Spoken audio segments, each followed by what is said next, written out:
বাংলাদেশ থেকে হজ ও উমরায় আসতে উল্লেখযোগ্য পরিমাণ অর্থ খরচ হয় এবং পরিশ্রম হয়। তবে আপনার বিশুদ্ধ নিয়াত এবং শতভাগ সুন্নাহ চর্চা পুরো সফর জুড়ে এই অর্থ এবং কষ্টকে মিজানের পাল্লায় অত্যন্ত ভারী করে দিতে পারে।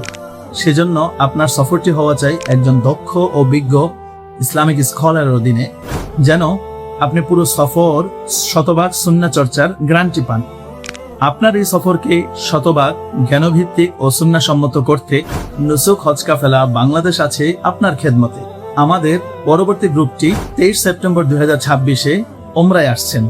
এই গ্রুপের সাথে আপনার ওমরা নিশ্চিত করতে স্ক্রিনে দেওয়া নাম্বারে এখনই যোগাযোগ করুন, অথবা হোয়াটসঅ্যাপে সরাসরি যোগাযোগ করুন আমার সাথে। আমি মুফতি রাশিদুল ইসলাম আজহারি, সৌদি গভর্নমেন্ট অথরাইজড একজন দায়ী ও ইসলামিক স্কলার। তাহলে দেখা হচ্ছে আপনার সাথে হারামাইনে শরীফাইনের পথে প্রান্তরে জান্নাত লাভের আশায় নুসুক হজ কাফেলার মাধ্যমে। আসসালামু আলাইকুম।